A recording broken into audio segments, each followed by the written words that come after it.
It sure is, which is a miracle. Nobody's got Yeah, I agree with you. all down there. We've got this one. Ready? Everybody please stand. Oh, I need to talk to Mike. Gracious Heavenly Father, Lord God, we thank you for this wonderful day you've given us. We thank you for your love, your amazing grace, and your tender mercies, dear Lord. We ask you now that you'd be with us during our meeting, guide us and lead us to everything we say and do. Heavenly Father, we pray these things in the precious name of our Lord and Savior, Jesus Christ. Amen. Amen. I pledge allegiance to the flag of the United States of America and to the republic for which it stands, one nation, under God, indivisible, with liberty and justice for all.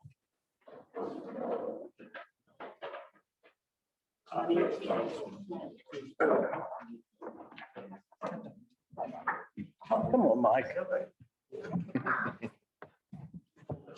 Do I tell you? Okay. We'll have roll call now. Warren Fleetwood. Present. Mary Key. Here, Ken Montgomery. Present.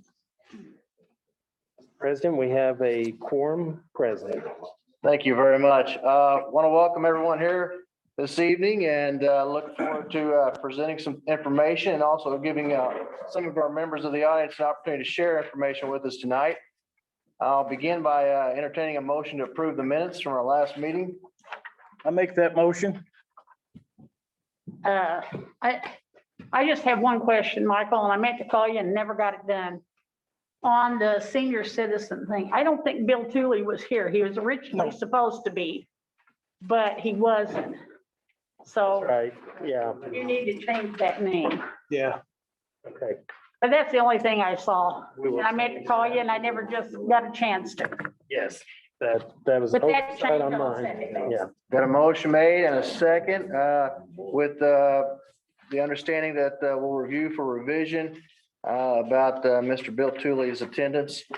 All in favor signify by saying aye. Aye. Aye. Approval of claims from last time. I'll go through and read our claims. Let's start with the will and surtax of $63,631.19. Tax sale redemption refund, $24,288.97. The lit distributions, $547,739.50. Tax sale surplus payout, $21,740.39.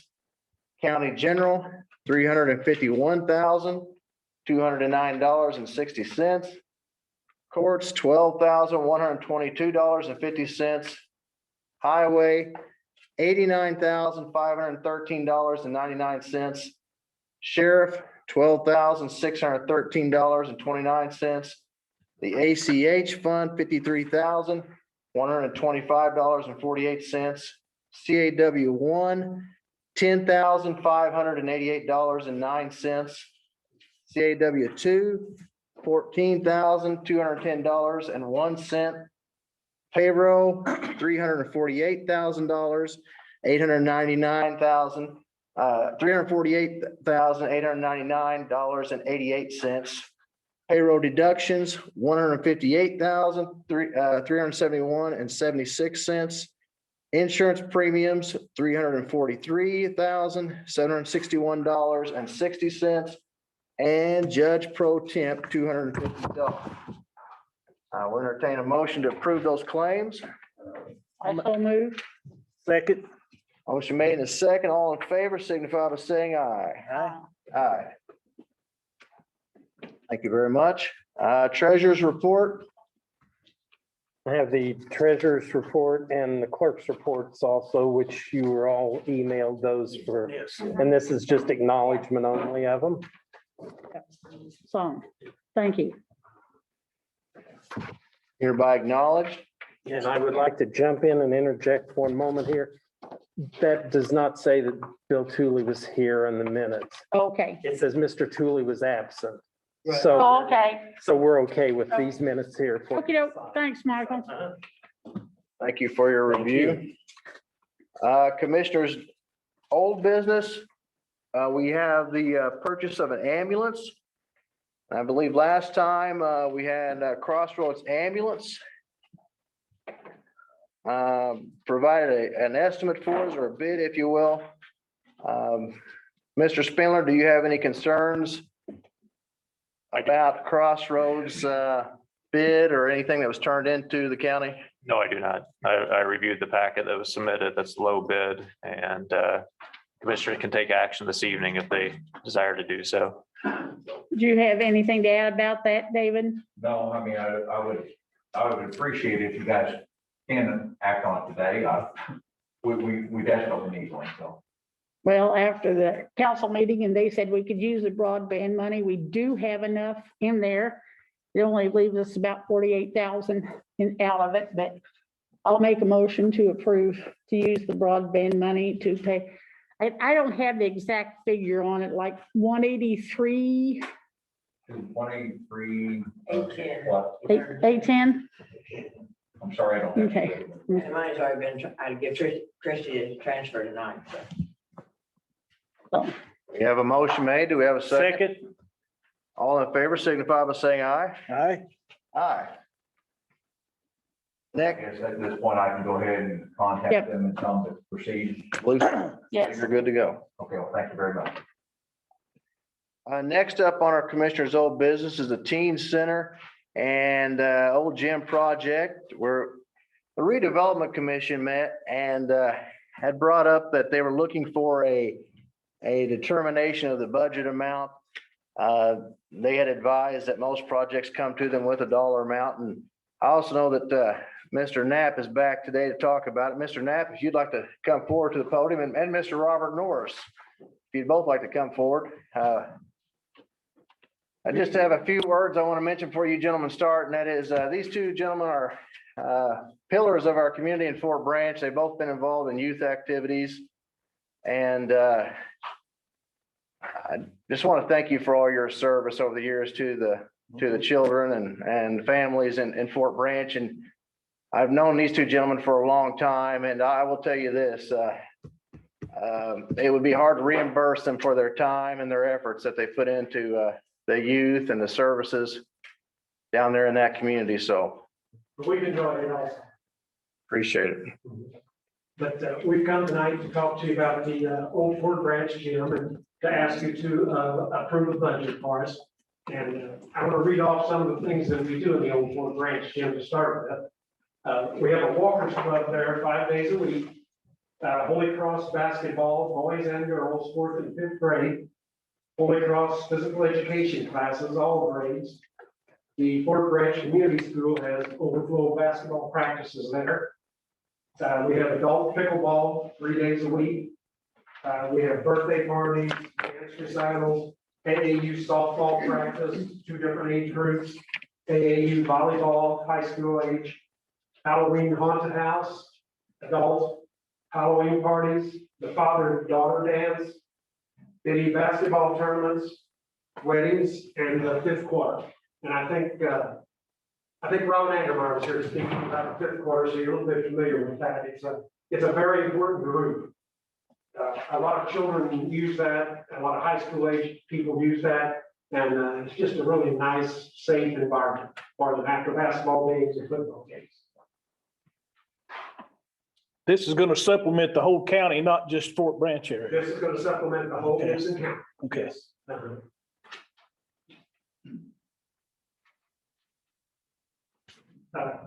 We've hired Kim Howard, our architect, to oversee this project because it's really such a big project. We feel this is a little more than we can handle by ourselves.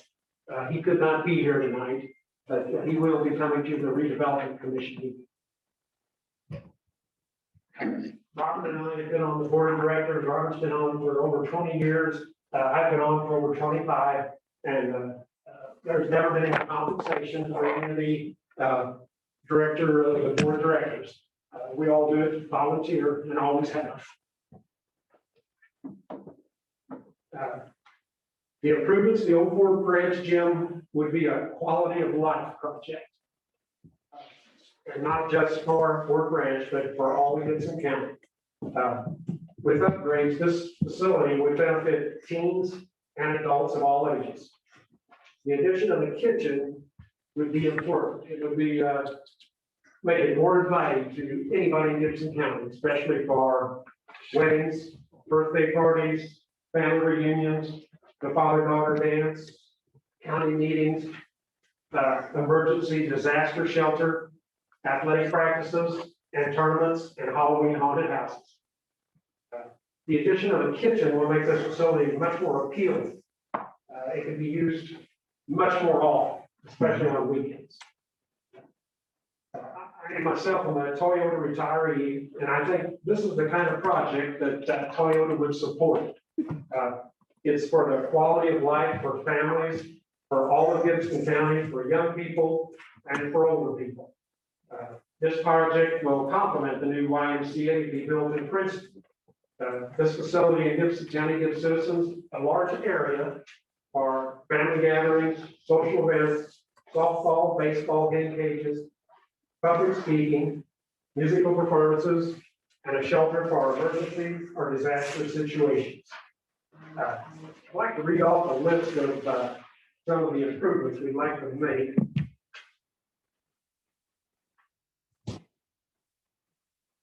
Some of the improvements include a structural repair to the masonry blocks. We have a few cracks on the corners and around some of the pillars in the basement, and those need to be repaired. A new roof with additional insulation, which will make our heating bills much better.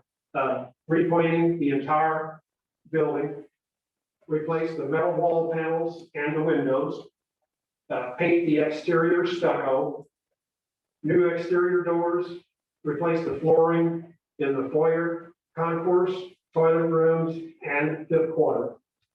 Replace the gym floor, paint gymnasium interior and the fifth quarter, replace the interior doors, enclose the boiler with a fire-rated partition, stripe and refinish the bleachers and handrails, and 4 new basketball goals. And that is to make it possible for the Holy Cross and whoever uses the gym for the practice to have 2 courts at one time. Right now, they don't have one. They have to practice until late in the evening. And it gets to be a hassle for the parents more than the kids.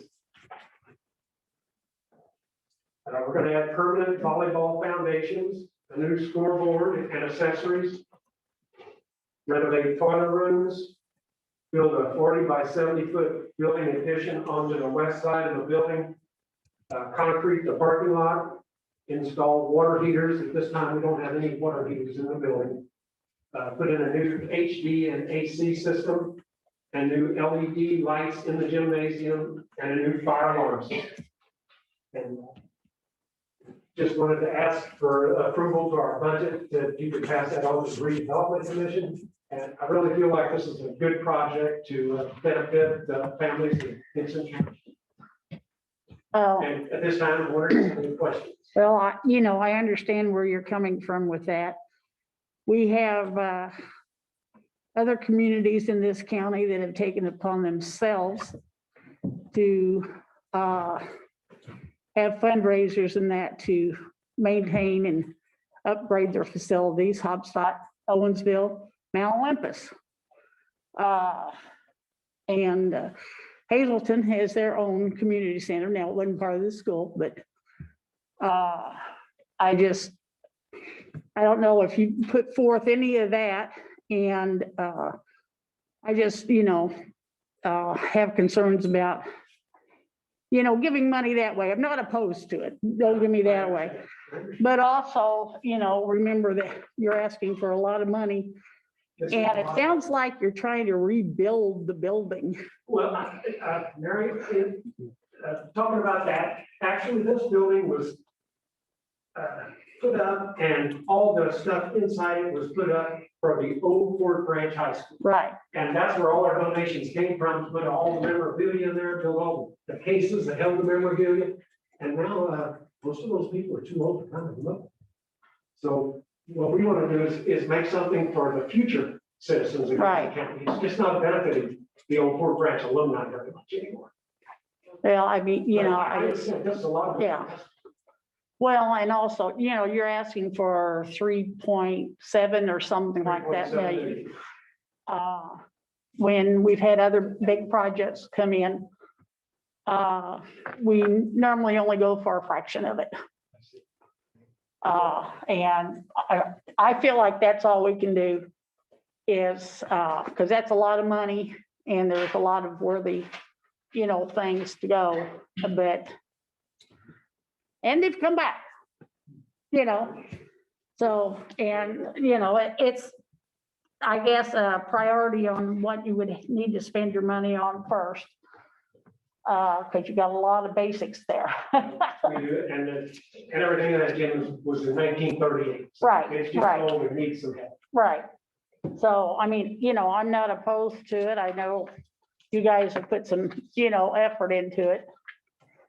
But I would think it would have to be a percentage I see. that we would go for, not the whole amount.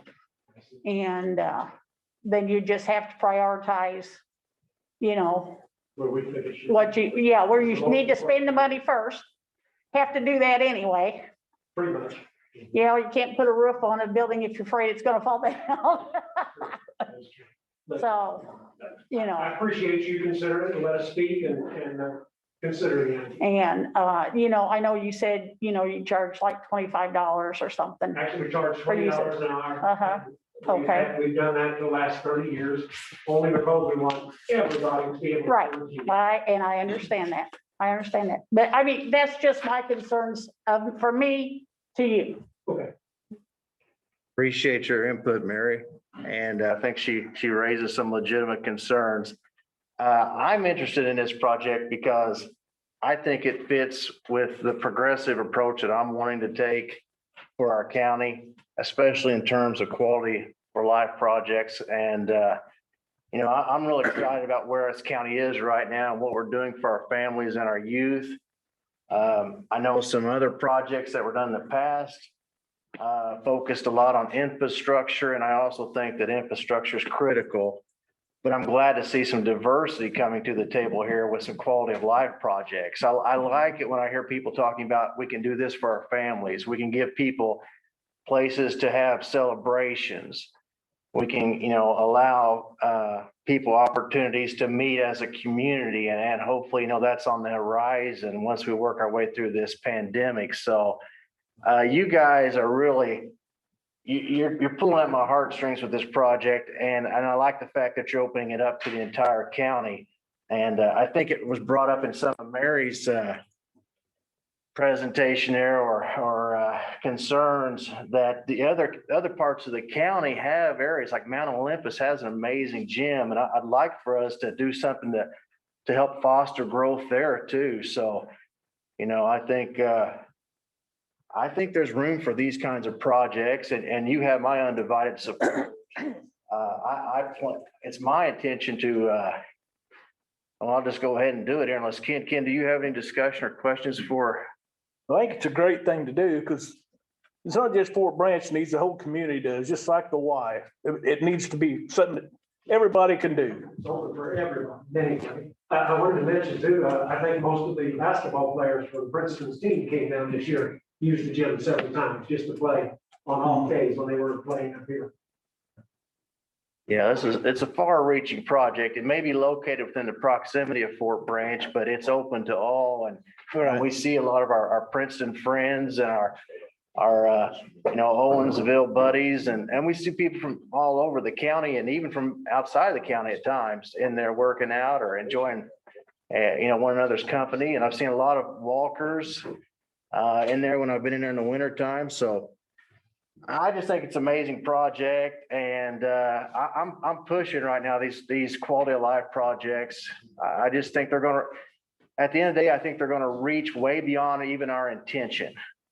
You know, I think they're going to reach children, and when you influence children and help them in a positive manner, similar to what we're going to hear from the Y tonight, I'm sure, you're making progress in your community. And it's my belief that we need more projects like that, that reach out to children that maybe don't have the village around them or have the opportunities around them. So I want to make that village as big and as welcoming as I can as a commissioner, and at the same time, also respect Mary's concerns too, because she does have some legitimate concerns. I want to make a motion that we fully fund this project for the 3.72 million, and would ask for a second. Yeah, I'll second that. Motion made in a second. All in favor signify by saying aye. Aye. Aye. I'm gonna qualify mine, Warren. Yes, ma'am. I believe in the project. But at this point, I'm not sure I have a problem with the full amount, just because I don't know the conditions of the building and everything. And I also know from experience, when you get into some of that stuff, it's gonna cost a whole lot more, you know? Fair That enough. one paper you did give us, that booklet, Yeah. it shows all the problems. Showed all the problems. Oh, yeah. All the problems are. I've been studying Yeah. that, so. Oh, yeah, it was a good. Yeah. Good overall picture. I thought he did a very good job. And one other thing I wanted to mention to you, I looked through the book yesterday, and in the month of March, it was only 3 days that the gym wasn't used. So That's it is good. used a lot. That's good. So I'm just voicing my concerns. Sure. I, I understand. I'll vote aye to send it to, and leave it in their hands. Okay, 3-0 then, and Mr. Norris, we didn't mean to exclude you by any means. Did you have anything that you wanted to mention or? No, just, I mean, I've been involved with that old gym for many years, and it's just a good old building. Something that you like to kind of keep in the rest of, so the younger kids can even see what it used to be. But, increasing it just gives it, we want people in. That's the whole point, is we want people from around town to be able to come down and use it, use it for whatever they want. And, it's taking the old and bringing it into the new, and I don't think you get any better than that. But, Thank you. I appreciate you guys listening, what we have, considering it. And, hopefully we can make it something that lasts a lot longer than it's going to wait. Yeah, for sure. Far out around. So, Now, there's a rumor going around Gibson County that maybe you and Mayor Greg Wright might have played there before. Is that accurate or? well, I assisted. Mayor Greg Wright. I Oh. a lot of those things. Okay, The black hole and you throw the ball. okay. Okay, so it's true. Okay. Very good. Great. Well, the only place we had, the guys coming out of college, but, so yeah, still third. Yeah. Mayor Wright and I met. She actually played at the moment, I see. and we've been. Since, so. Bob played a lot of ball.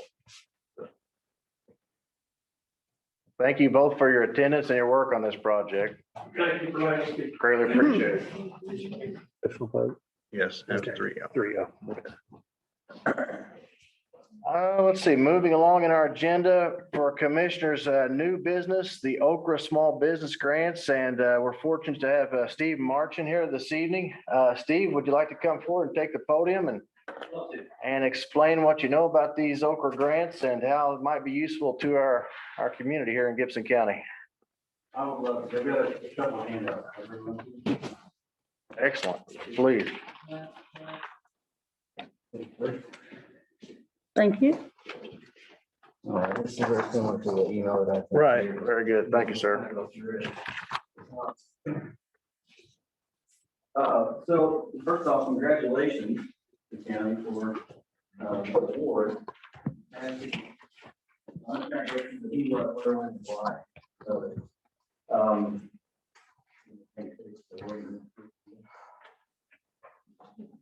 here we go. Okay, so the who is Gibson County, and Commissioners obviously work with our organization, as the regional economic partnership, to apply for a grant from the Office of Community Rural Affairs, Okra.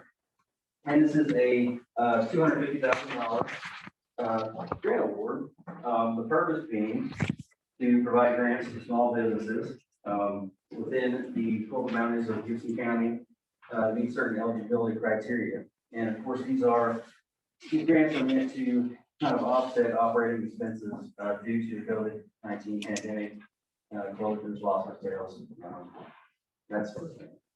So the way this is kind of going to roll out is they held off on they're supposed to make the announcement April 15th, but they held off on Monday.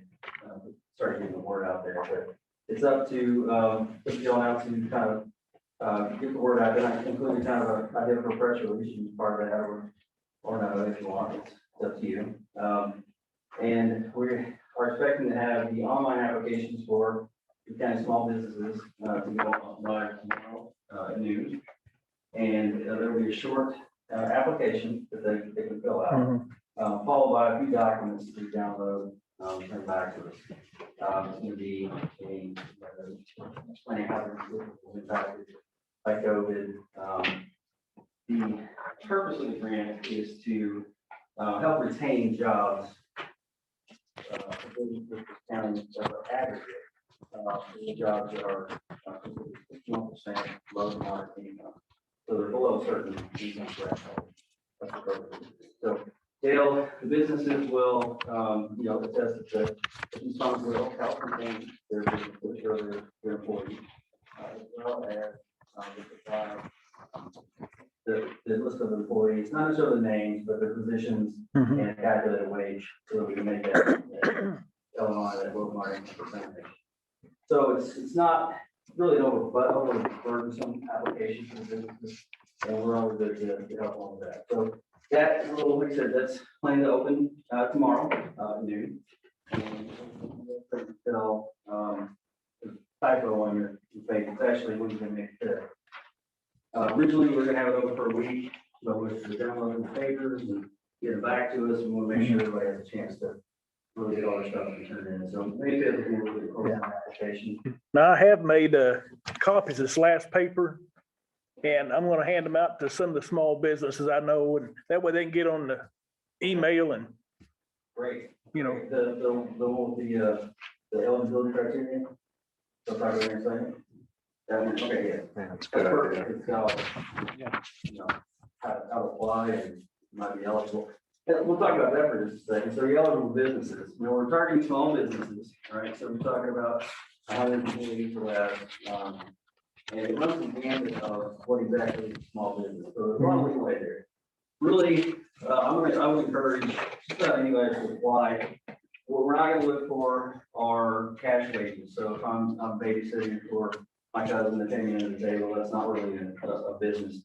You really have some sort of either established legal structure or they pay taxes as a business, even if it's through their own sole proprietor. So that's really kind of the guideline there. But again, if they're in doubt, go ahead and apply. If it takes too long, we'll sort through them and know if they're not going to be eligible. That was one of the big questions that we had too. And of course, their primary physical location needs to be within the boundaries of the county. Another question we got a lot of was if they had applied for and received other assistance, such as the PPP, the payroll protection, or one of the other ones, they still couldn't be eligible to apply.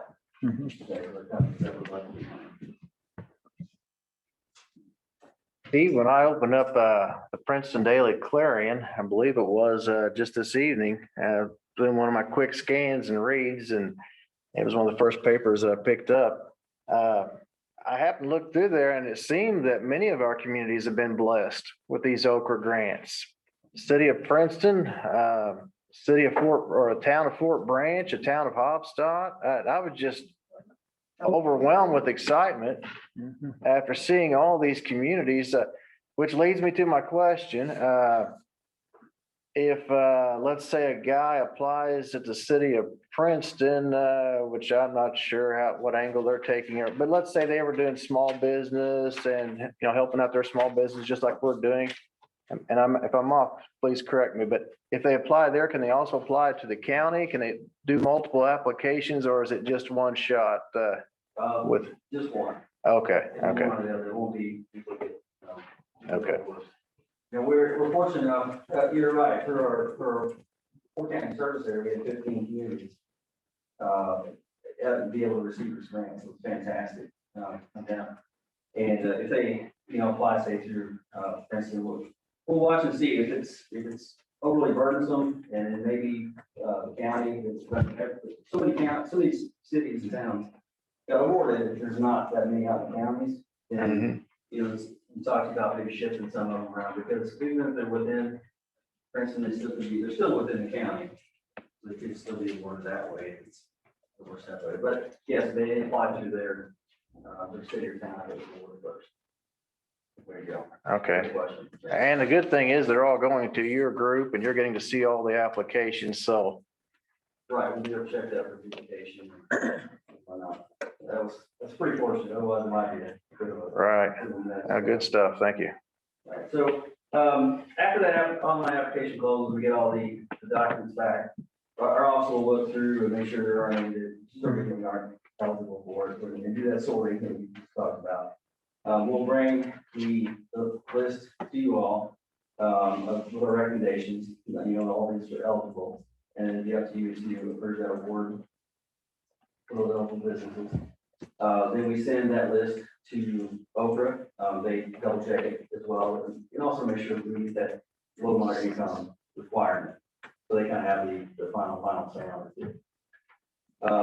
After that, we can put the request for funds into Oprah. It takes them a couple of weeks to process that. And then one payment will go to the county auditor. At that point, we should be able to distribute checks. So it's a little bit of a process, so it's not immediate. Most people understand that, but we'll process it as quickly as possible. You know how much it's funded. Steve, I noticed that a business, each small business is eligible for up to $10,000. Will we find that some of them are granted $5,000 and maybe another one's 2,000, or pretty much is it across the board 10,000 if they can show the need? This is, it almost mirrors phase two, of the award of last year. And from that, there were, I think it was 46 businesses. And each of them received around, it was $5,300 apiece. So they were awarded equitably, on all of the eligible options. So they try to spread it out pretty good and give everyone a significant amount and make it go far is what I'm hearing from you. Okay. Right, and to help me. Sure. I have 4 children myself, and when it's time to pass out money, sometimes you got to break it into smaller increments, and maybe not everybody gets $10, maybe they each get 5 or something. So, okay. Thank you, sir. Right. So that's kind of it in a nutshell. Of course, with that paper's got our contact info on there. If anybody has any questions, they would be more happy to field those. There's a general email on there that goes to our team. They can get back to them as soon as possible. Now, is this going to be in the local paper where people that see it can? It could be. I mean, we're gonna, our. It's in tomorrow. Will put- That's initially. It's in tomorrow's today. Yeah. There it is. Okay. Like, we were gonna put it in for you, but ours was gonna go overall. Great news. Great news. Yep. Okay, any other questions on this? No, that's good, Steve. Okay, Appreciate it. great. Thank you very much. Thank you, sir. Thank you, sir. Next up, we have Byron Sanders. Byron is our owner's representative for our Gibson County Correctional Center. And Byron's here to give us an update on the project. Mr. Sanders, thanks for coming and good to see you. Oh, pleasure to be here again. There's a lot going on. We don't want to get too deep into the minutia, but at the last meeting before last, we selected the architect engineering firm, and there was a architect of it, and we were only moving forward with the first design phase concept, which they call schematics. which is basically just a conceptual development, but in the same process, we're developing the space needs, the program needs that the jail will have. That will help us now come up with this is a design, it might not be that detailed, but enough to get a good estimate on, and then move forward. This is the estimates within our budget, is the goal, and meeting all the needs of the sheriff and sheriff staffs and the community.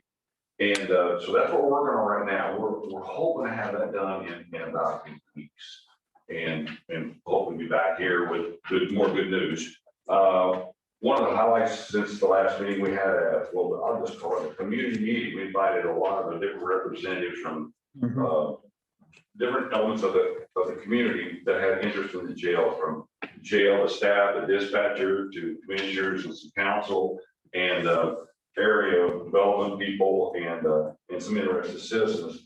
And we had a great meeting. We talked about, we need more beds, we need video visitation. We talked about, holding cells. We want to be not long-term. We want to design this that's got long-term opportunities, 20 years. Develop it that we don't know what's going to happen too far behind, maybe 10 years even, but get flexibility. So if we need more segregated cells, it can accommodate that, or if we can have more day rooms and dormitory rooms, we're going to accommodate that. That's the concept and the basis of the design. We want a green building. We want a building that is, obviously very, very safe for not only the inmates, but the security for the staff as well. A big headline, I think, that came out of the meeting, we want something that we can be proud of. And I think we had a good, and listening to everybody's comments, I got a whole page here of things people said, but they're very good. I think sometimes you can get too caught up in black and white and engineering pieces of this thing. But the group stressed pride in the community. And even to the point of the name, the jail has some of that negative connotation. But we talked about, this is where we put people that they can be corrected, they can be rehabilitated. So, the name of the project is Gibson County Correctional Center. So all those kind of good things came of that meeting. And so now we're all trying to get things moving, keep them moving forward. We talked about another thing we'll be back probably talking to you further about. And I think this is very concise. We got to figure out how we're going to deliver the building. There's all kinds of ways to build a building. One is obviously everyone knows you design it in full, you bid it, and you build it. There's a design build where, sometimes you just to get a warehouse, that's not a bad idea to do, is just put it all in one package. And then there's a construction manager role where you break that build concept down to smaller bid packages. For example, if we can break this down to smaller bid packages and not go through one GC, for one thing, if we go through one GC, they mark everything at 10%. So if we can go and break down smaller packages and we control that, that gets that markup out of the way, but we can also break out pieces of the project like footings and foundations. We really need to get that in the ground before winter gets here. So we might try to break that design package out for the site and the foundation work, and also maybe the steel building part of the price of steel is going up. So we're looking at things like that continuously to, meet schedule and keep costs at a minimum. So that is going on at the same time. So we'll be meeting and talking about which way we want to go with a smaller bid package. And it's going to time out right. When we get down with conceptual design, say, this is the design. Sheriff loves this, communities for 10 years. And after 10 years, it might have, we could do this to meet whatever the future may be. And meet all the criteria that everybody gave us. And we say, it looks like it's going to be on the budget and we're going to move forward. And I'm not going to jump ahead, but hopefully we'll have a strategy how we're going to build it to maximize the opportunities for our cost and keep it on schedule. That's a quickie, and I think that's about it. But we'll be back off, and at any point in time, all commissioners have my name, got questions. I'll try to run down the answers. So, any questions? No. Thank you for participating. Thank you very much, Byron. Appreciate the update.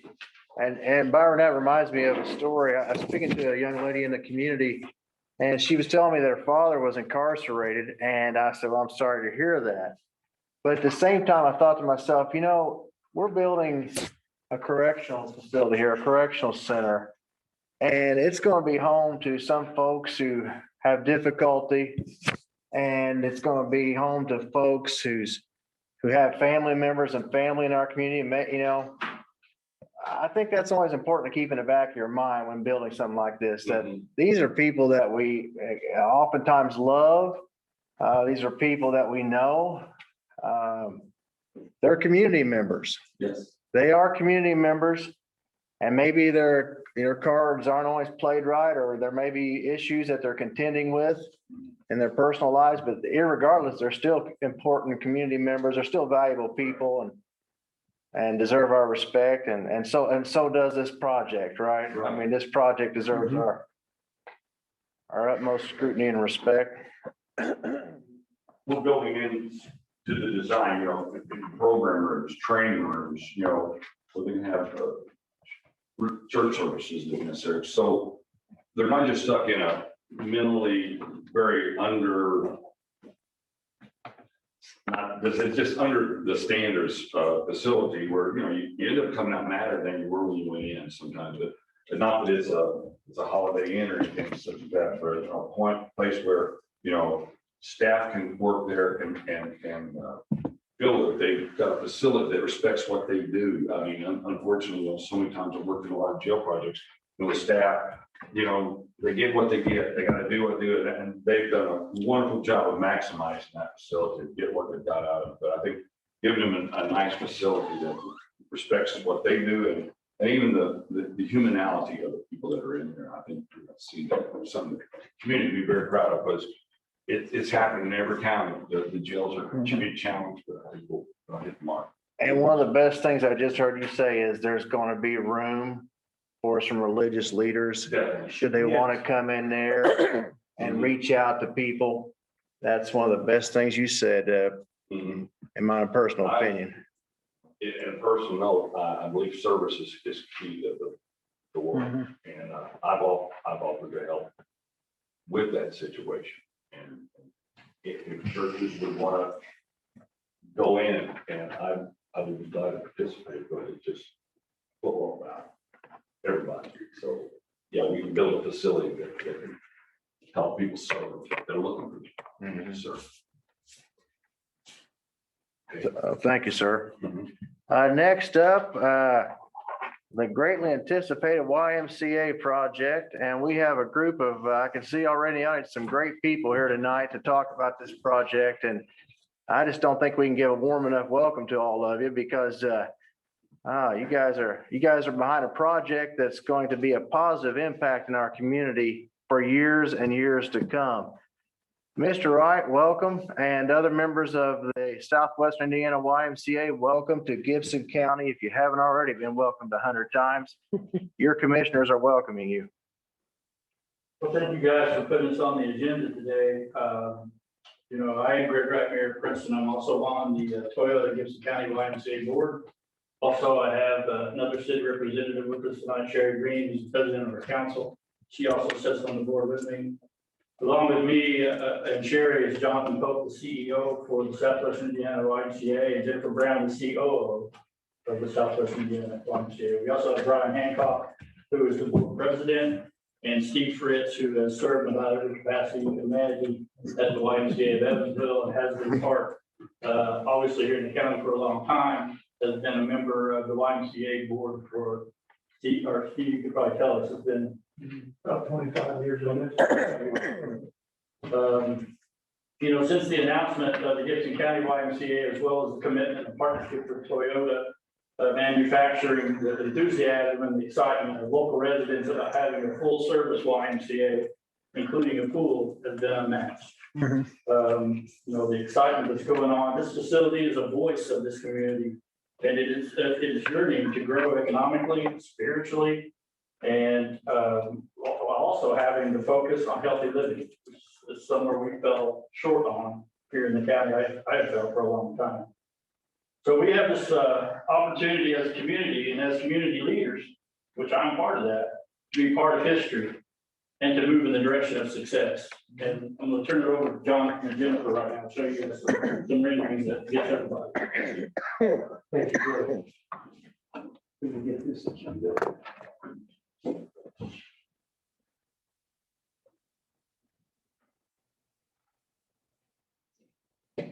All right. Thank you for giving us time to come and talk today. I just really want to say that first and foremost. We are so happy and so pumped up to be a part of this project. And it's because of what you just saw, the commitment from the community and the mayor, and everyone else who's been involved in this project. So I just want to say that first and foremost. We are blessed to be able to come in and have a conversation with you and get this right. Now, we're gonna do two things. We're gonna talk to you about what the why is, because, some people don't know much about why. And we're gonna talk about what a why does. I'm gonna talk about what a why is. This is a worldwide organization, 45 million people, 124 countries. I mean, let that sink in here. 24 countries.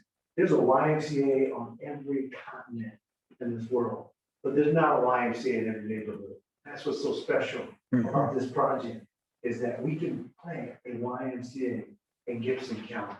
And a lot of communities just don't have that type of an asset. One of the most widely recognized logos will grace the building here in Gibson County. We've served since 1857, Southwestern Indiana. This is our service area, and we talk about the YMCA of Southwestern Indiana. It's already been. We have Camp Carson that's been here for over 80 years. This will be a very different way for us to serve with intentionality in this community. We are a nonprofit, and most people will compare us to a Bob Gym or Planet Fitness, and that could not be any worse of a comparison, because we really aren't a gymnasium. We are a nonprofit organization. Our true peer group is the Red Cross, United Way, organizations like that, because we are a community serving organization. The gymnasiums, the pools, all those things are important to us, but they pretty much help us serve through the mission aspects of our organization. They help fund all of those programs that we do for kids and families and communities. In order to be a Y, there's a number of things that we have to accomplish. We're chartered with a federation, a national federation, national council. So there's a YMCA of the USA, and then there's a YMCA of the world. That's Geneva, Switzerland. And what's connected to that is the YMCA of the USA in Chicago. And we're connected, along with many other YMCAs, to that particular organization. We're owned and operated locally. It's not a corporate entity. We are bought in spirit.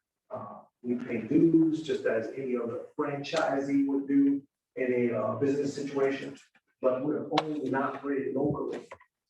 So two owners right here, Brian and Steve and 34 others, and Greg and many others who are serving here in this community, 20 board members that we'll have at this YMCA.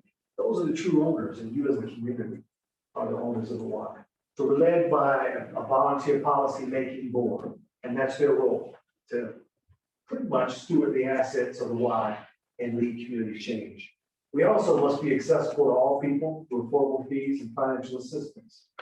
We post rates that people can join the Y, and those aren't the only ways to become a part of the Y. People can't afford those rates, then we have a scholarship fund that we can reduce rates for individuals and families.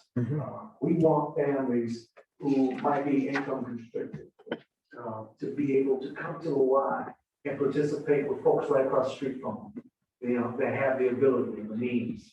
So you'll find that the YMCA probably does a better job than any institution in this country of bringing cross-section of people together.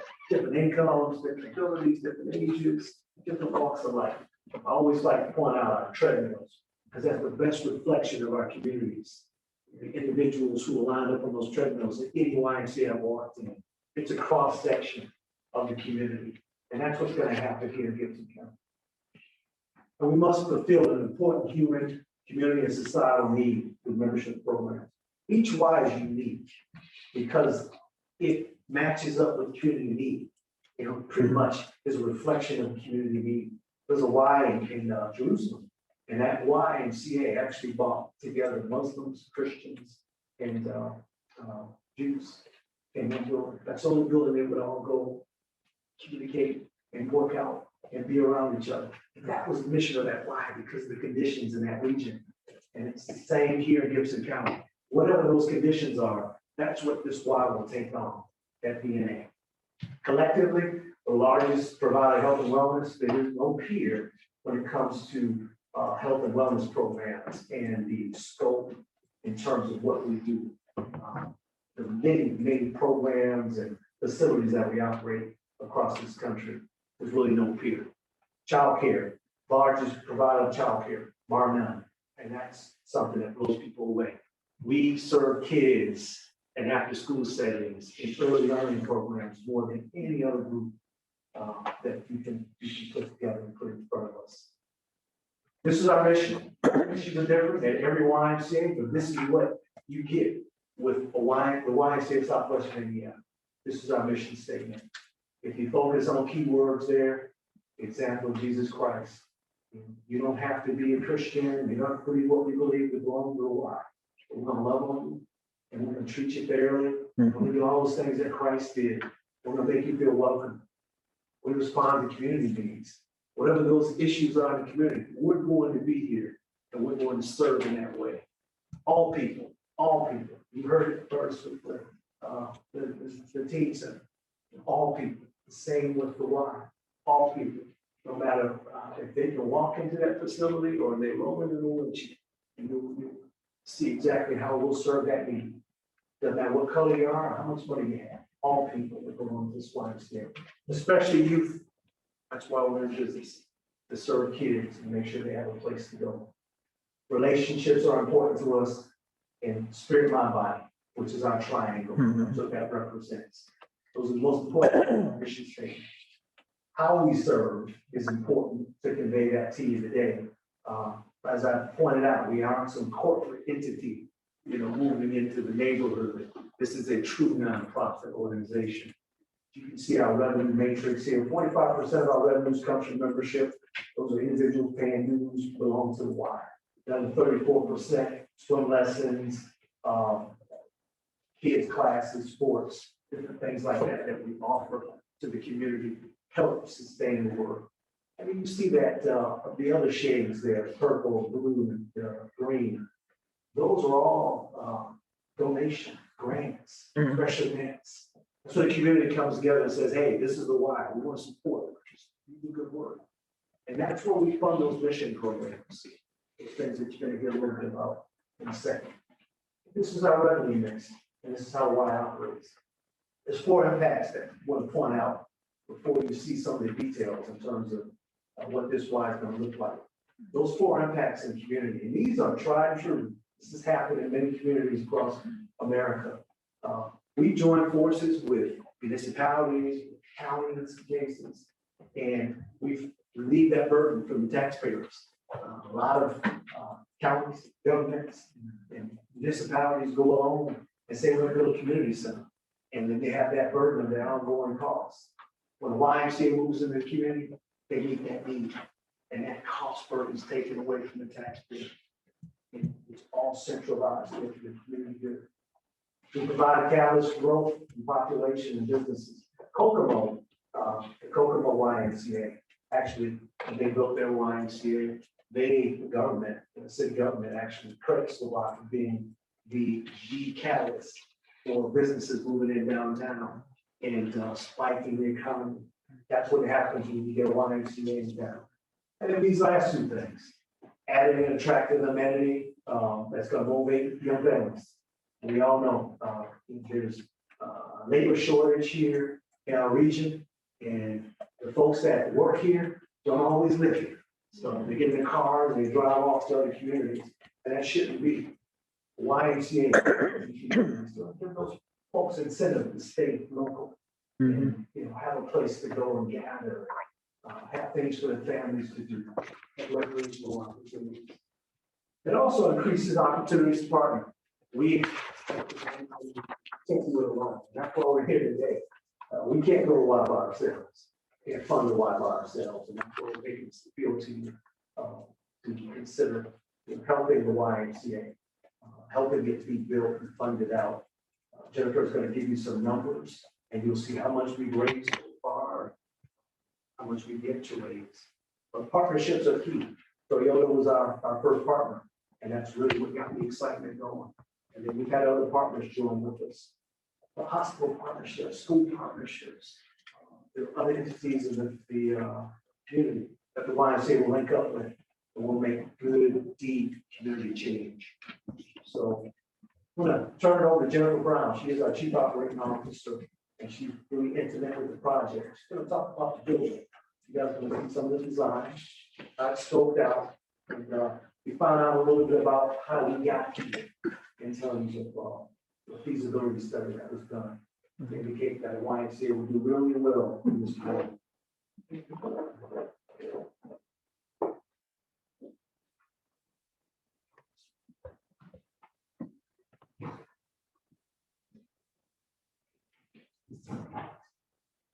Evening. Thank you again for giving us the opportunity to come and speak. Appreciate it.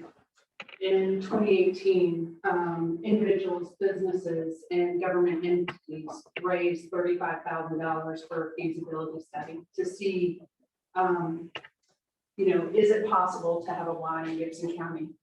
Through that study, the Gibson County Task Force were able to determine key factors, where to put the Y, where the best place to put the Y would be, what needs would the Y need to address, can the Y sustain itself long-term, and what services should that Y have within the facility, in which I will discuss in the next couple slides.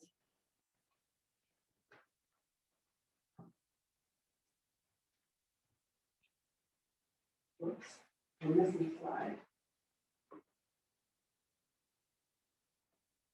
So the census, what's not up there, there is a slide missing, is the census tract location.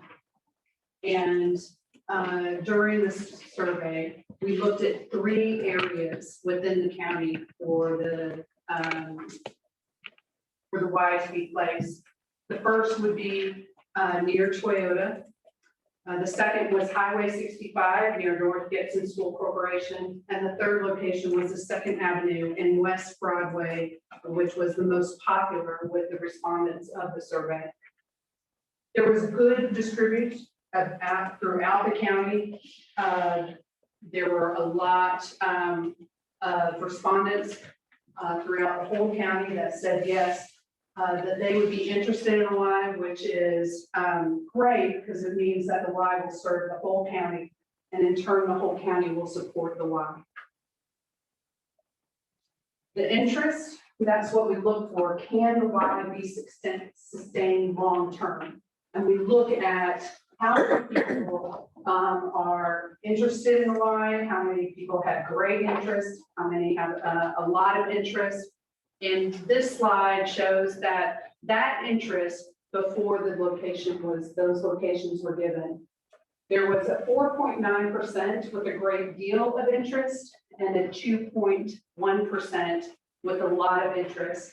And what you wanted, the benchmark nationally is 4.5. So we were above the national benchmark for interest. How does that equate regarding membership and households? Well, that equates to there were 948 households and 406 households with a lot of interest, well over 1,200 units, which is easily would sustain a YMCA. Also in the survey, we found 4 key needs. One, as you can see, 55% of the people that responded to the survey are inactive, and that they need wellness information and support in order to make those healthy decisions each and every day. Also, we found that activities for youth and after school and summertime are needed. And then there is a third place. Families really want a third place to go. Individuals, families, and seniors want that third place where they can engage and improve their health and be among friends. So as we look, how do we vision this Y in Gibson County? The feasibility study is not the only tool that we use to envision what that Gibson County looks like, or what that Y looks like in Gibson County. We also rely on community leaders, residents, on their insights and knowledge of the community. We have engaged the following people to be the branch board of managers of this Y. We look for diversity in age and gender and race and income. And, you know, looking at those individuals, we have a wide variety, and also location in the county. We look for people who live in the east side of Gibson County, the south, the north, and in New Princeton, because we want to serve the whole county. We know that not every issues, there's not the same issues that throughout the county, there's different issues, and we need to address those. These people, we've engaged them. They will drive the work. They will open doors for collaborations, advocate for support of the YMCA for the sole purpose of meeting the needs of individuals, families, and seniors in this community. The majority of the board members have worked and lived in this community, therefore they have the pulse on issues and needs that need to be addressed by the Y in programs and in services. Some of the things that already have come out of these meetings are we will be providing summer school childcare for the North Gibson School Corporation. They are doing summer school from June 1st to the end of June. They will have school until noon, and then we will provide school from noon until 6. We will do the before and after school care in North Gibson School Corporation starting in the fall of 2021. Also, we are currently working with Dr. Gargons on submitting a 21st Century Learning Center grant in August of 2021 that will start to serve the community in the fall of 2022. We are working with the city for the explosion camp to spend time in Camp Carson over the summer. We're looking to add chronic disease programs, and through earlier conversations that we have with the community, a donation for the former Lowell School Elementary School was given. This is a map of the school, and that we are working through the real estate documents as we speak for that to be then turned over to the Y. We have engaged Paper Associates in doing schematic designs and working towards a Y and changing that school building over to a YMCA that would really address the needs that came through the feasibility study. And we also divided that project into 2 phases. The first phase would be doing some renovation of the current spaces, along with adding an addition of about 5,300 square feet. It would move the entrance from the east side of the building down to the west side of the building, where there'll be a parking lot that serves the theater, the Knights of Columbus, and the Y, and also gives access to those, easier access for those individuals who have diverse abilities. And you can see the entrance going down in a universal locker room, and then coming down the hallway, the corridor, you're looking at a renovated space, which is a teaching kitchen, a multi-purpose room. As you walk in the entrance at the top of the building, you walk through and you turn right, you'll go into the youth development hallway, where it provides childcare for parents who want to work out, a youth activity center, a STEM lab for programming, and then open time, and a dedicated teen center. The second floor, we will install an elevator in this building in order to provide access to the second floor, where we have a group exercise room that will serve 35 to 40 individuals, a wellness center, that has cardio, strength equipment, and free weight equipment, along with an additional program space and administrative offices. We have reserved the east side of the building, which is 3,600 square feet, for a partner in that building. You know, we have a partner at Ascension St. Vincent. We have collaborated on programming. It's been an awesome relationship, and we hope to have that here. That really complements our programs, along with complementing the organization that becomes our partner. The cost of that phase 1 is about 2.5 million.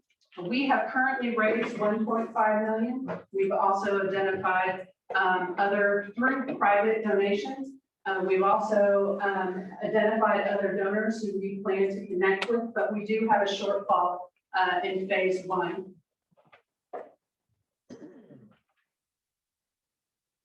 In phase 2, we have added about 27,000 square feet. The entrance stays in the same area. However, we do have a memorial ramp in place there that allows people with diverse abilities. There's over 3,000 individuals in this community that have diverse abilities. We want them to feel like when they come in, they don't have to leave their party and go and take another way to the second floor, that they can stay together. They can walk up the ramp together. They can go to the observation, where the pool observation, then they can walk up to the second floor with their friends and family, that they don't have to leave their party and take the elevator, that they have the same throughout the building. We have moved the teaching kitchen to the west side of the building, and along with our multi-purpose rooms. We have added a pool, a 6-lane, 25-yard pool, hopefully with a diving well, in order to serve our school corporation, South Gibson School Corporation. And we've added also an auxiliary gym for additional programming and growth on the first floor, along with men and women's locker room. And then on the second floor, we've added a walking track, especially for seniors. That's one thing that we heard in the feasibility study is I need a place to walk when the weather is not good. And so we've added a walking track. We've added additional where the administrative offices were. We have added an additional programming space for future programming. Phase 2 comes in at a little over 8.6 million. But we feel like this would really enhance the programming and also the collaborations that we could generate through this project. Again, these costs are schematic design costs. Typically what you'll see is about either 35% plus or minus from those costs. These are some renderings of the memorial ramp, the lobby as you enter into the building. Another angle of that. And then finally, this is my favorite part of the Y, and I have 2 pictures there. The top picture is a young man named Josh Brown. Josh Brown came to the Y in Evansville as a junior high student. His mother recently committed suicide. His dad was not in his life due to drugs, and he lived with his grandmother and grandfather. She brought him to the Y because she didn't want him to go down the wrong path. And he engaged in our outreach department. He started in YCAP, which is a young men's after-school program. He then took full advantage of everything. When you are a part of the outreach department, you are given a membership for free. And all the programs that you participate in are free. We scholarship over 2,400 kids each year in the outreach department. Josh took full advantage of that. He did the youth triathlon. He engaged in our youth and government program, and he went all the way through all 4 years. He became our first youth governor for our association his senior year. Josh did a lot of talks at our annual campaign meetings about how the Y made an impact in his life. And he got up in front of CEOs of businesses, executive directors of nonprofit organizations, and talked about his story and how the Y made an impact. And when he was a senior in this program, and he went as youth governor, the youth governor gets about $1,500 to do a governor breakfast for everyone at this event. He chose to give back. He took his $1,500. He challenged all the other delegations to bring socks, to bring toothpaste, toothbrushes, all the things that someone who's homeless might need when they stay in the shelter. And then presented a check, and that's the executive director of another lighthouse mission in Indianapolis, presented him with a check from all the money that the other delegations raised, along with his $1,500 and a big box. You don't see it there, but they had a big box of toiletries and socks and shoes and things that the mission could give out to the people that they served. Man, what a positive impact the Y has made on this young man. He is now, what is great is Josh is full-time at Firemaster, and he lives with his girlfriend, and he just came into the Y to become members. And while they were doing a tour, she indicated to our outreach branch director that she was interested in getting out of food service, going back to school. He said, well, if you would like a job part-time, we can help you with that. His girlfriend now works for the Y in our outreach department, and they are members of the Y. Wow, full circle, great story. The lady in the bottom, because I don't want to always talk about youth, but we serve adults too, and I'd like to read this letter. This is a lady who participated in our Live Strong program. She is a cancer survivor. When she found out, her cancer advocate told her to connect to the Y. She's part of Live Strong, and she's done a letter to us. I wanted to share my great excitement with all of you. My son and I just got back from a 7-day rafting trip into Grand Canyon. I was able to do most of the hikes, one of which was an hour-long major stair stepper hike on the side of the canyon.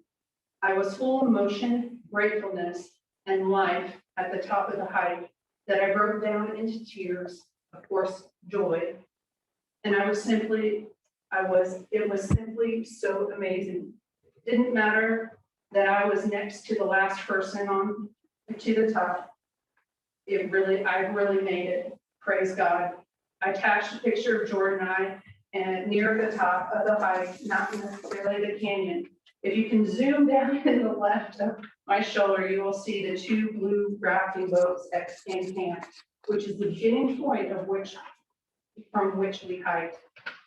Many, many thanks to Livestrong, fellow survivors and drivers, Sally, Dusty, and Denise, and of course the YMCA for caring enough to invest in our health and recovery from cancer, and all the encouragement and prayers in making this possible for me. And I think, what stories will we be able to tell in 5 and 10 years from our engagement in Gibson County? Thank you. Thank you.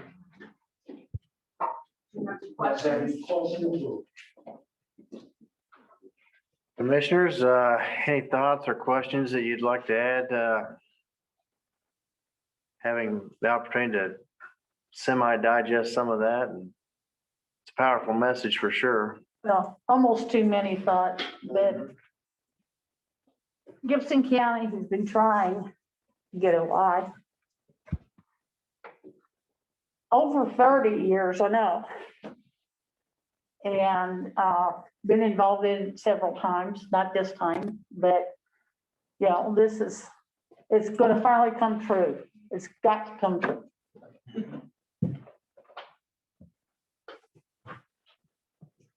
If you have questions that pop up afterwards, certainly leave more information. Would like this to be considered to go through the process. And we can submit all the documentation that you need to ensure that happens. The stories that Jennifer told, 40 years from now. we're gonna get some- We had a question over at the corner. My question is, are you guys going to honor the silver sneakers for the senior citizens? Yes. There's pretty much an Most association. gyms do, and I just wondered if the Lions going to honor that too.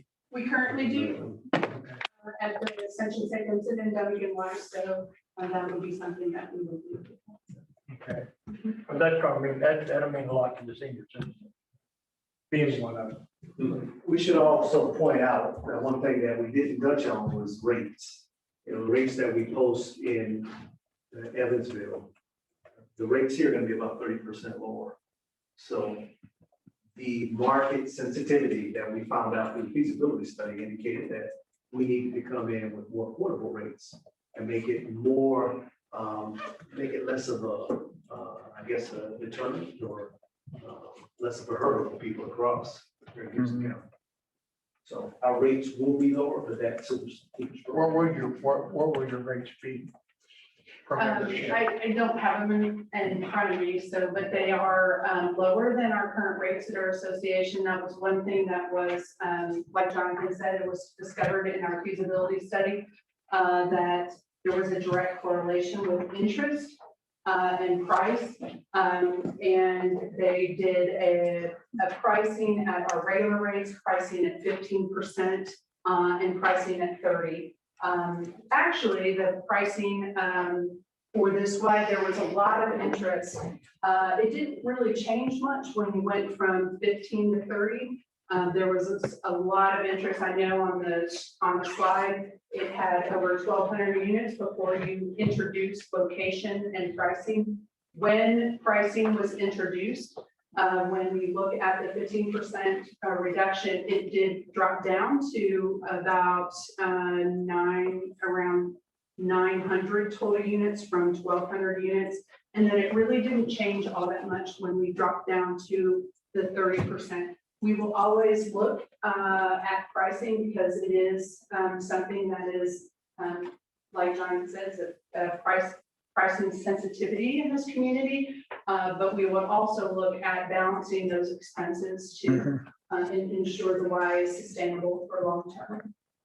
And in addition to 30%, members would also qualify for financial assistance. So if that 30% was a hurdle, we still have the ability to cut that rate down Very good. for individuals who belong to our YMCA. Do they have such a thing as like a family membership too? Yeah. Yeah. Several categories: families, seniors, senior couples, kids. They have the individual memberships, kids, adults, young adults. We have a number of categories that are specific to different demographics, population. But all would qualify. They just have to come in and supply information to us in terms of their inability to pay. Posted rates could be in tax forms, or if they're receiving some government assistance. You know, that type of documentation we're able to review privately and determine what a good cost might be for that family, for that individual. And am I correct in thinking that we might be able to look into some shuttle transportation for, say, our friends over in East Gibson and some of our friends in other areas, or maybe we could even network that through some of the school corporations' bus systems? Partnerships. Yeah. Excellent. Partnership is why I think downtown Detroit, actually the transit system, they actually work together. Get the people mover, to get people down to why.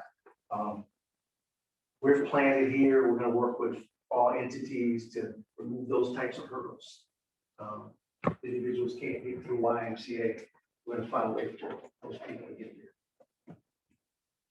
Outstanding. Or they don't, you We'll go know, where they are. going to the town center gym and doing programming there. So, you know, I mean, we do that currently. We can go outside our walls and. Another one over here. We have one over in the corner too. And with, in churches, so.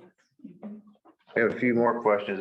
I just got one thing I saw, it said North Gibson School Corporation, is that childcare? What was that up there you showed?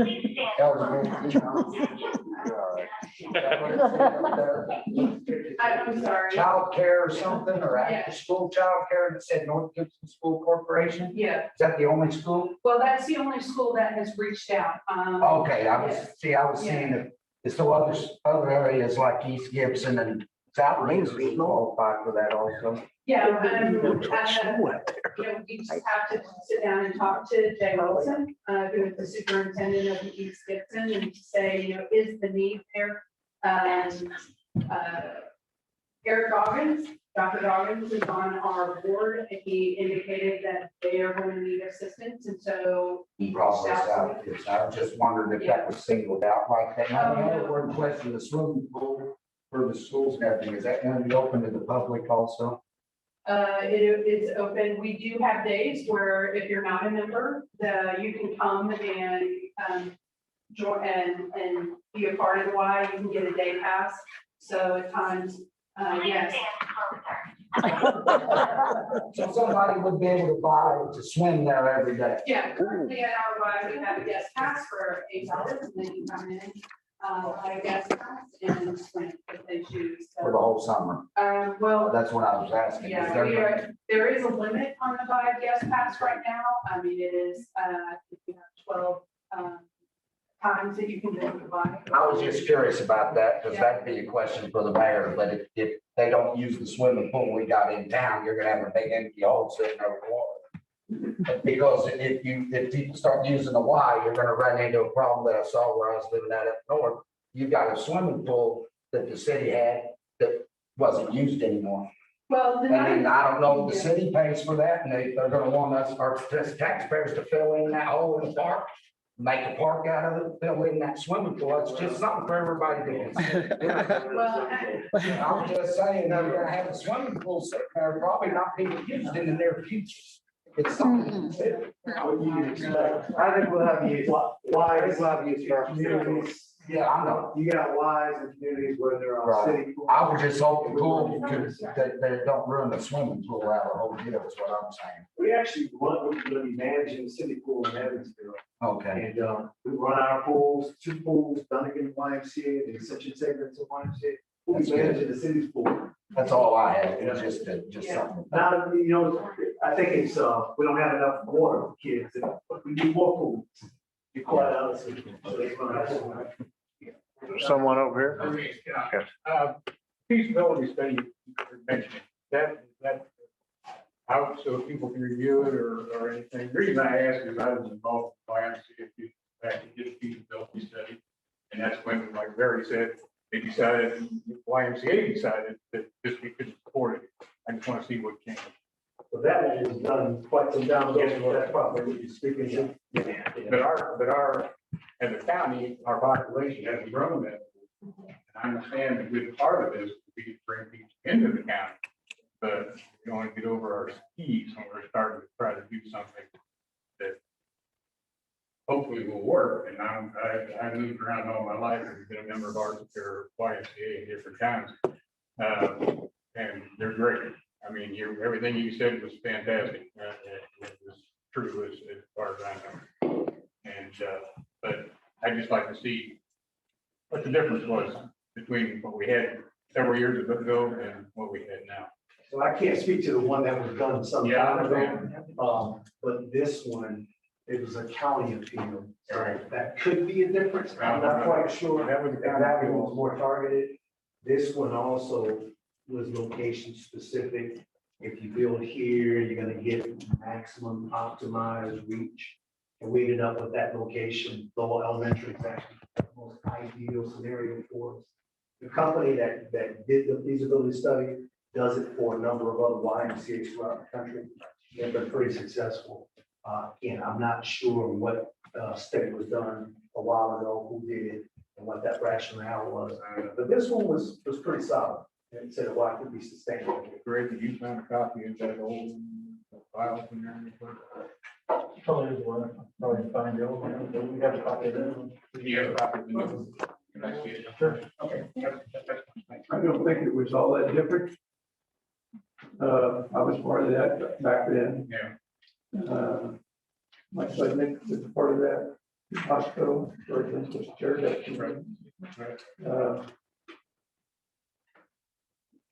The feasibility study indicated that it could work. And it was the chairman of the committee who didn't feel like that the surrounding community would come if it was here in Princeton, and he did not feel like we could raise money. That was the issue. Well, it was not here. Mindset of people have changed too, like the mindset of being healthier has changed. Absolutely. Yeah, appreciate it. Thank you. It's a good point, and great presentation. I put together just a few notes that I wanted to share with the group here before you left this evening, or we finished up. But through the partnership between Gibson County and Toyota, Gibson County citizens will have an opportunity to improve their quality of life utilizing the YMCA. Through local leadership and volunteers, the YMCA can make a positive impact in this community.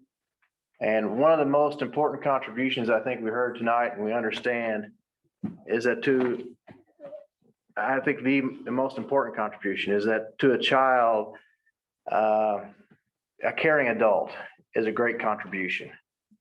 For a child, for every one of our kids, our children in this county to have at least one caring adult. And that may be a lofty goal, but I think it's something that must happen for us to be the county we want to be.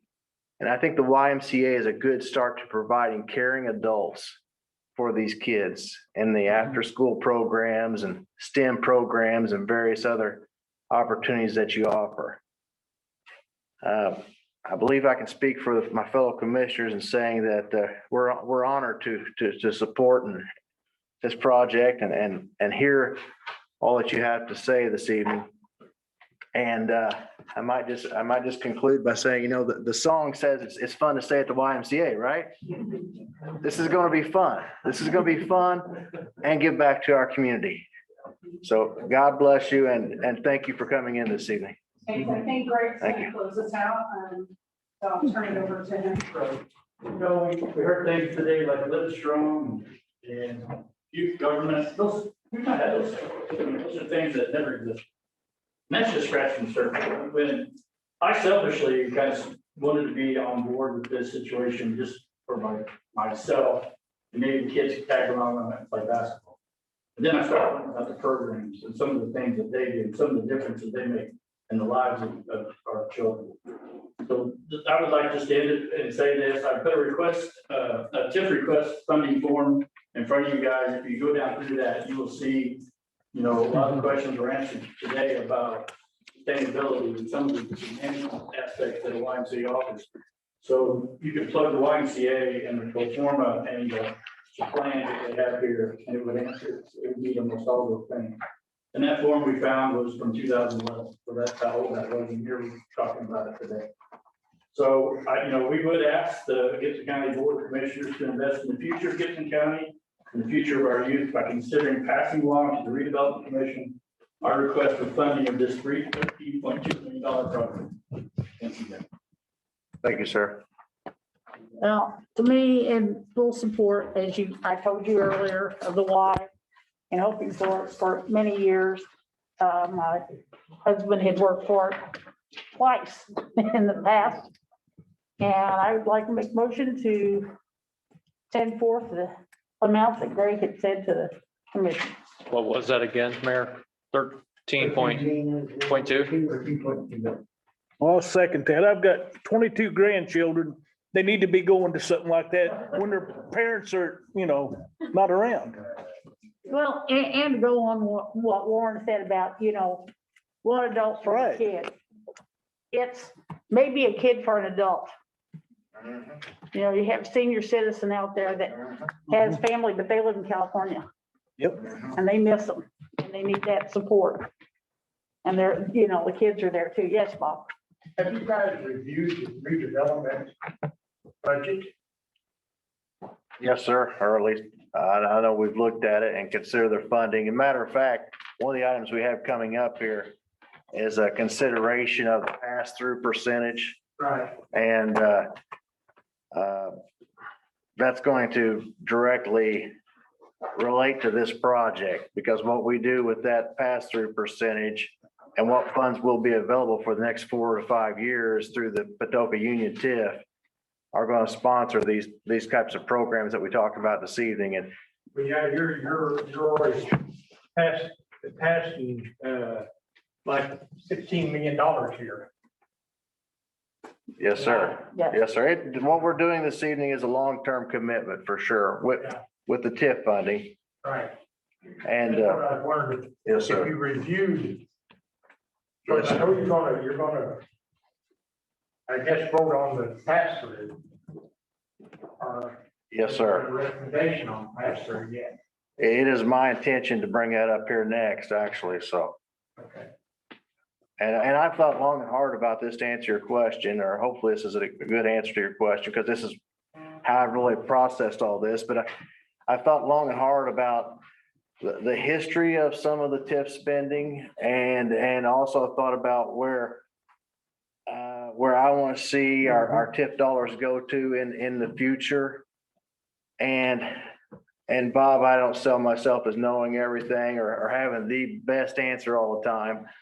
But I thought, you know, this is going to be a commitment to our families and to our fellow citizens, our friends, our community, and our seniors, our middle-aged folks and the children. And I don't want to make light of any other TIF project, because that's not fair to them. It's hard to compare apples to oranges, right?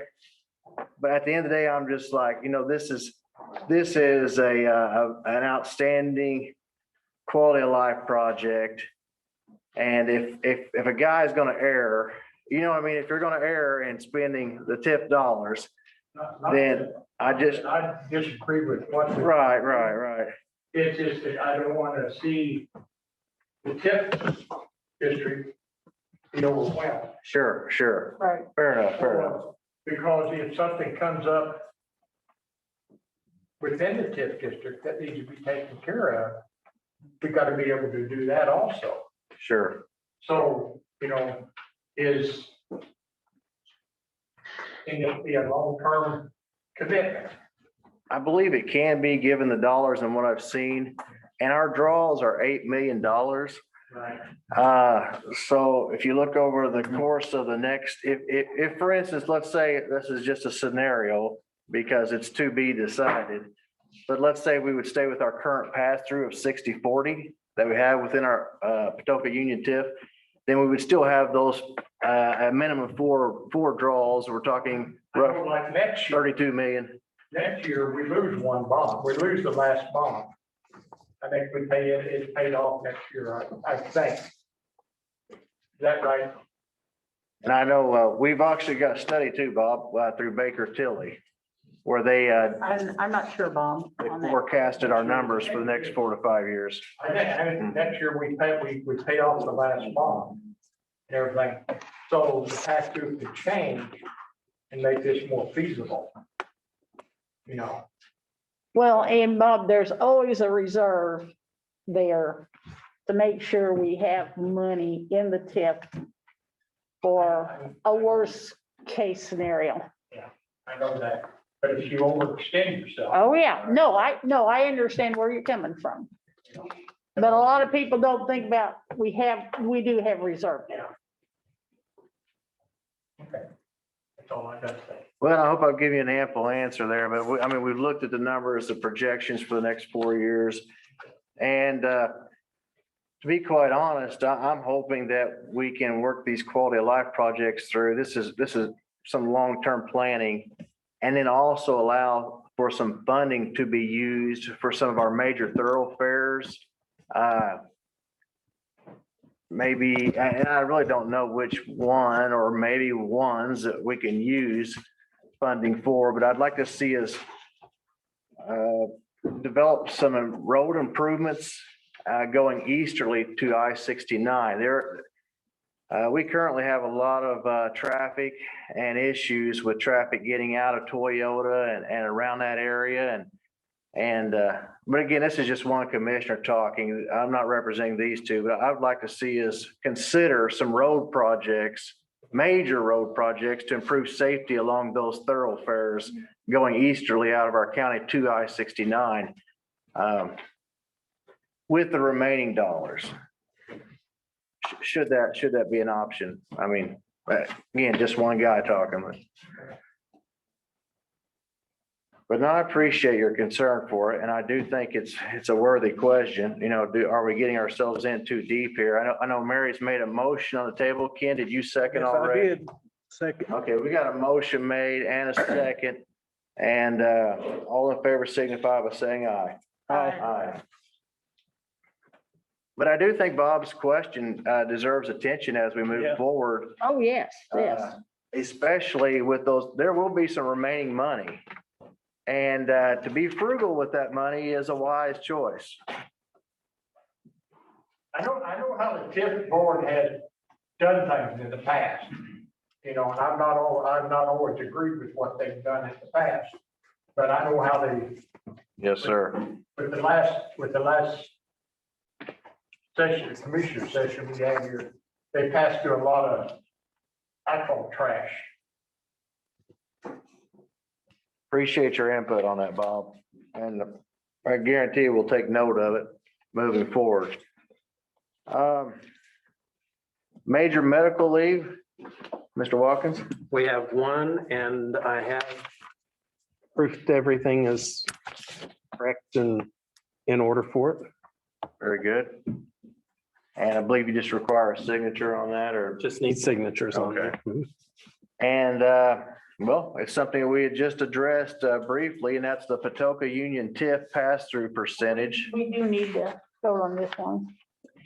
Mr. Watkins, do you want to vote on that? Yes, we do need a vote on that. Do To we have approve a it. motion? Also move to approve. Second. All in favor signify by saying aye. Aye. Aye. And last but not least, the Patoka Union TIF pass-through percentage. Mr. Spindler, do you have any input on this one or any thoughts? It's my understanding that if we were to keep it at the current rate, we would be able to fund these projects. And as I was mentioning to Cecil there, still be able to fund some potential other projects in the final years of this Patoka Union TIF. Yes, that's my understanding as well. Their current pass-through rate is 40%, so 60% is being captured. I circulated a study done by Baker Tilly that gave us 3 different scenarios. One was 50%, another scenario 2 was 45%, scenario 3 was 40%, and it provides the projected tax rates for those various percentages. I've got the comparison here. If anybody wants to see it, I can pass it around for those various scenarios. But yes, I agree that if we renew the rate as was used last year, there will be sufficient funds for these 2 projects and then some.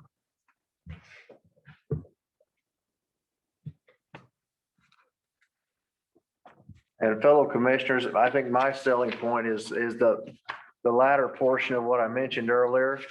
And that is, with these dollars, I think it'd be a worthy focus to look at a significant road project, or maybe even several, near the final years of this TIF.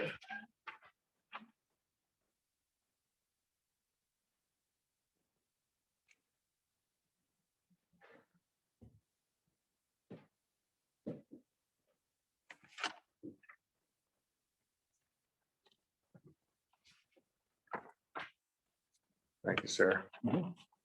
I've had a chance to study these. Oh, hey, Mr. Walker. I've got a copy.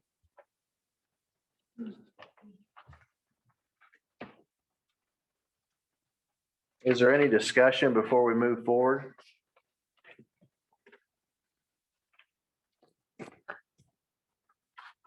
I'll entertain a motion to keep the current rate for the Patoka Union TIF.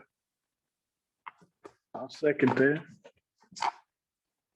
We got two. I can either second him or. Oh, go ahead. No, You he say, said make I always the second it, motion. you do the other. Quite all You right. made the motion. so. I was just, looking for some help here, and we got it, so that's good. So we got a motion made, and then Mary, you're a second on that? Uh-huh. Thank you very much. So motion made in a second. All in favor signify by saying aye. Aye. Aye. Thank you all.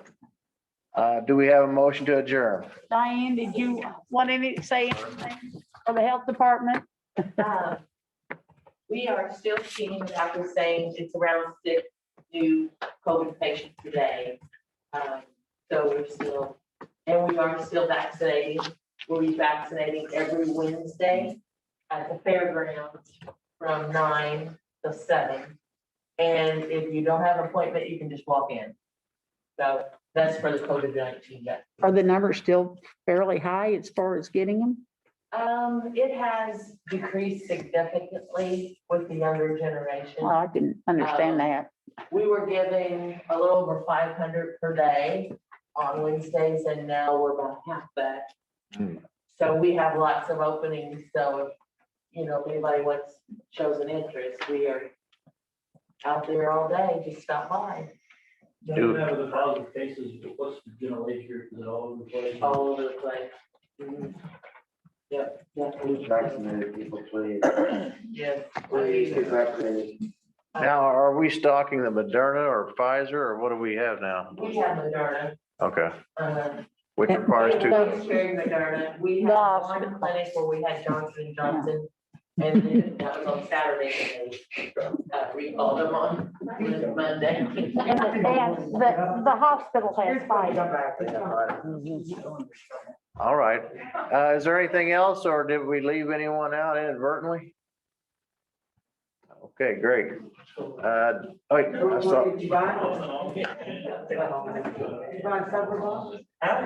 Well, if you come over to the podium, you're welcome to speak.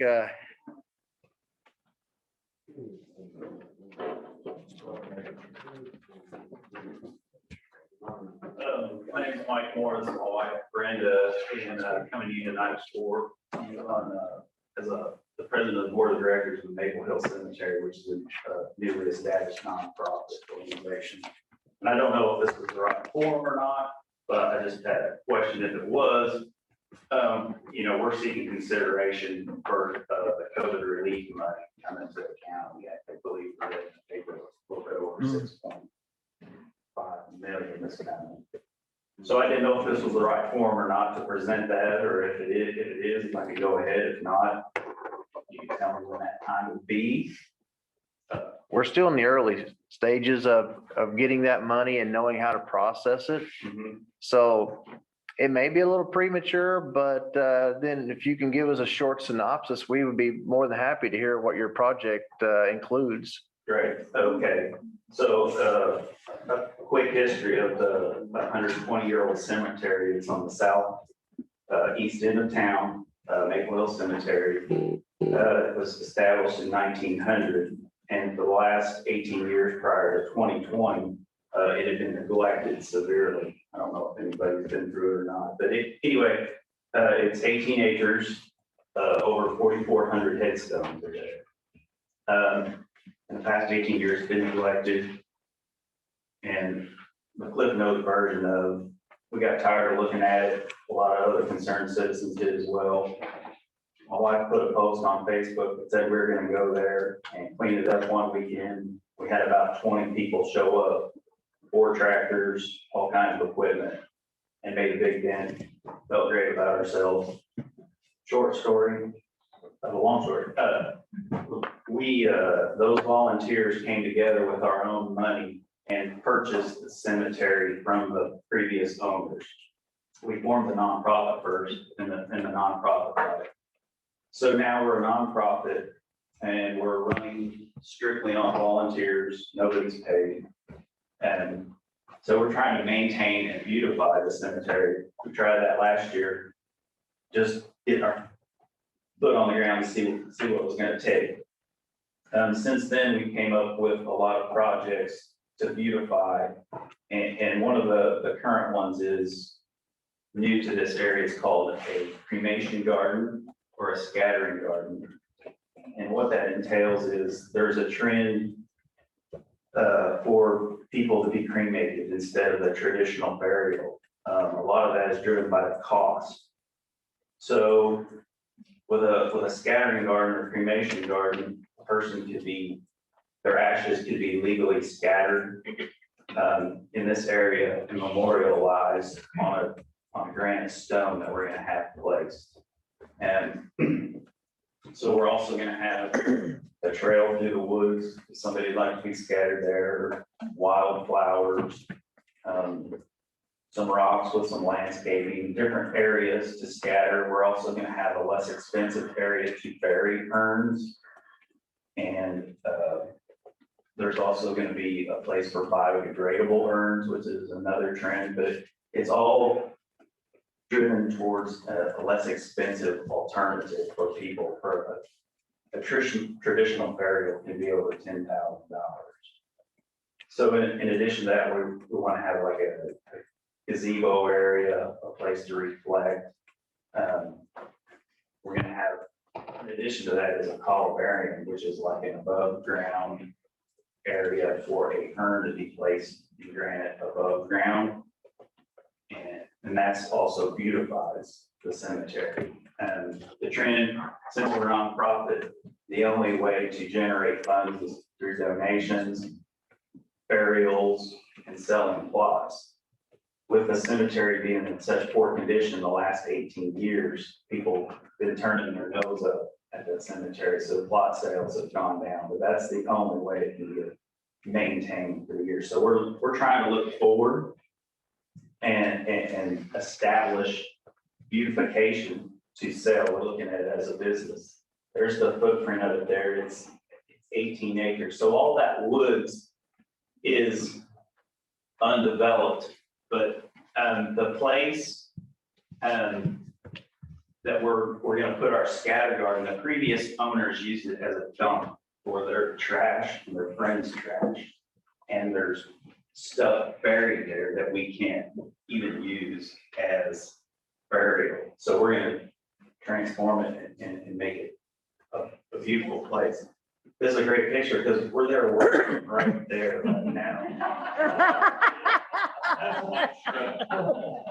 Yeah, our equipment is there. It's all, it's been volunteers working right now. That's my dad's truck. He's there. He just moved to town. So it's really been heartwarming to see the community involved in this and coming together to take part. We've had, if the volunteers weren't there, we had somebody bid it to mow it last year. It was over $23,000 to mow it. And we found out that that's cheap from what we've seen now this time. So we have a low, like I say, we're just getting funding from donations. And with COVID here, not knowing, we didn't want to go knocking on businesses' doors. We're just now learning how to get out and do that. Also, in our list of projects is a new mower. We're looking at getting a new commercial mower. That way our volunteers right now are either driving through town on their mowers, trailering them. And also we looked at the road improvements.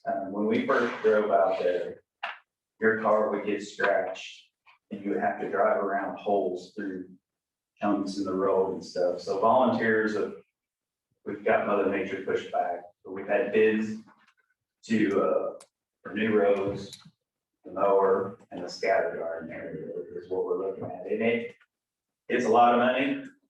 So we're looking for avenues to beautify the cemetery and make it desirable instead of a burden to people. There's been a lot of discussion tonight, quality of life. And this quality of death. Next chapter.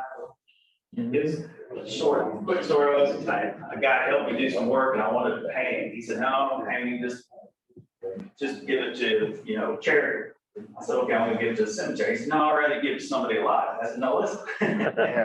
Yeah. You don't realize how many people that are touched by driving through that cemetery and their loved ones are there. And they're just so thankful for what has happened out there. And we just are really driven to see that continue. We get calls from Florida, Missouri, Tennessee, people that are just appreciative of what's happening. And then their donations, we got a lot of family donations, but those tapered off after the kind of the hype and the excitement of what we turned it around to has gone down. So that's where we're at. I would like to get on the radar for consideration at some point when that money comes in. Because I think COVID, I know that's everybody's thing. We're still trying to fight through learning how to go after funding for business. Did they leave you with any money when you purchased it? Was there? Have you talked to the trustee at all? $0, or we haven't been in contact with the trustee, which the township took over Oddfellow Cemetery, which is north of here. The same guys own that cemetery, which everybody knows was in disrepair because it's a little more visual. However, they gave it to the trustees because there's not very many plots left to sell. That was their only source of income. Maple Hill has well over 20,000 burial plots still available to sell. So that's the potential it has to, I won't say make money, but to be there forever and be taken care of. And yes, there is supposed to be perpetual care funds, but the previous owners Didn't leave you anything, okay. there was zero. When we went together as a group. and Sure. purchased it. I've run into that when I served on the township board myself. We had one just like that down South Gibson. Yep. So you know what the burden can be against the township, and we don't want that. We had it set up to be a nonprofit forever, so that's our goal. You know where Heights Chapel Cemetery is? Go around the curve there, going toward Francisco. There's a cemetery up on the hill there. At the end of Heights Chapel? Yeah. And 35 years ago, the church that had that was going to abandon it. That's where my family's buried. So our family took it over. And we've had it for 35 years. Each one of us takes a month to mow and do weed eating and it's a job. It's a job. And if you don't sell very many plots, which yours are like $200 a plot, you don't. That, you eat that. Yeah. And the ones that I take mow and mower, I use mown gas. That's where we're at. Yeah, it's not a good thing. No, but like I say, we're gonna try to keep track. Last Memorial Day weekend, I think guessing we had between 400 and 500 cars go through there over the weekend. Just busy. So somebody actually compared it to Taco here.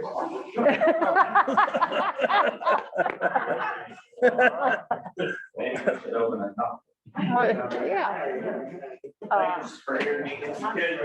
Keep your eyes open on the Yeah. newspapers because we'll be sharing information as it comes in. And Yeah, and we have to make a plan according to the government. Sure. And yeah, we'll have information will get out and applications and that Okay, when it gets developed. very good. thank you, sir. Thank you. Thank you. Do I have a motion to adjourn? I make that motion. Motion made. That's the one you're gonna make. I made that one. And second, Mayor, all in favor, signify by saying aye. All right, thank you all for coming out tonight. Nice to meet you, Mr. Fritz.